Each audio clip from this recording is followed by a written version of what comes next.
exciting and very successful ODI cricket in November 2023. And the core of that side is largely the same. So thrilling, exciting, and successful is a good combination. It doesn't always go together as we've seen at baseball, but I thought India played wonderful cricket at the 2023 World Cup. So I'm pretty happy to go with the core of that side. The only batter that concerns me a little bit is the extraordinary amount of attention that Rohit Sharma and Virat Kohli have had in recent times. Conversations maybe about their future in international cricket, but don't forget, these two are bona fide greats in one-day international cricket. So let's start. I'm going to make one assumption. I'm going to make an assumption, which is a sad assumption in itself, that two of India's best bowlers, Kuldeep Yadav and Jasprit Bumrah, may not be available because of injury reasons. If they are, that's fantastic. You can put them in, but I'm assuming that they are not available.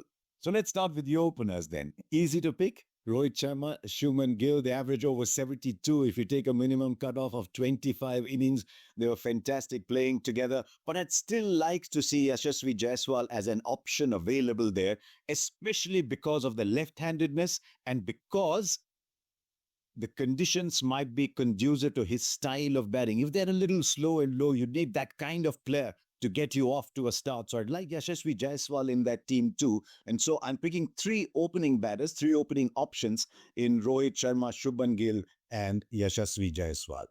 Now that leaves me with two middle order slots. Virat Kohli is one of the greats. You never have to worry about Virat Kohli in ODI cricket.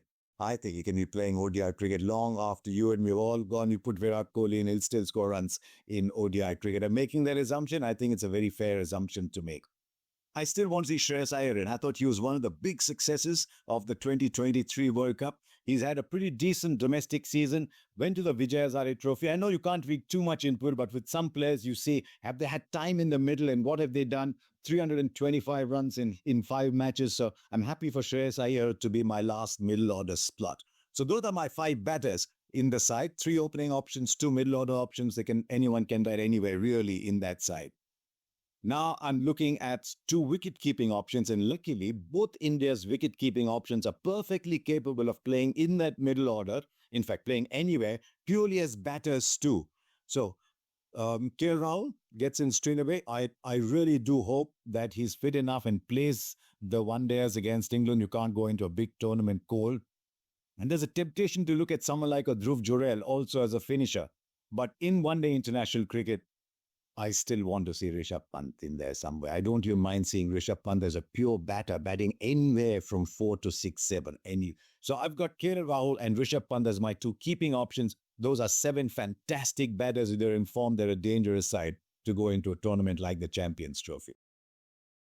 For Hardik Pandya, sometimes it worries me that he doesn't play a lot of cricket, but this time he's played some T20 internationals. He played 3 games in the Vijay Hazare Trophy. I thought he was in very good batting form in the Mushtaq Ali tournament as well. And at number 6, and someone who's going to give you 6-7 overs in every game in a 6-bowler setup, Hardik Pandya walks into my side at number 8 in the list of players that I think not in batting order. Now I've got to pick 7 bowlers, and given the conditions there, I'm going with 3 quicks and 3 spinners, and I've left 1 slot, the 15th, open, and I'll tell you why in just a moment. My 3 quicks, if there is no Bumrah, Arshdeep Singh is now India's number 2 white ball bowler. In the absence of Bumrah, he's number 1. I want to wait and see a little bit on Shami. And if there's need to change just before the tournament, I'd look at that. But at the moment, I've got Mohammad Shami and I've got Mohammad Siraj in there, rested, wholehearted. I'd like to see Mohammad Siraj. So Arshdeep Singh, Mohammad Siraj, and Mohammad Shami are my 3 quick bowlers. So I've now got 11 players. Do you go Nitish Reddy as a like-for-like backup for Hardik Pandya, or do you go for spin? And the reason I've gone for spin in this case is because 3 of those are perfectly capable of batting, indeed even capable of batting at number 6.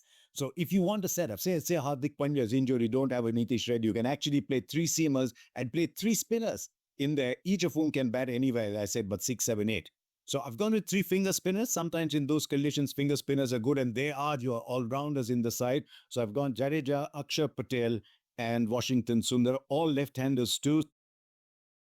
So that matters. Left-handers are the bad that is. So that matters. And I think we need to invest very strongly in Washington, Sundar. So I'm afraid, much as I like Nitish Reddy, I can't find room for him in this squad, in this setup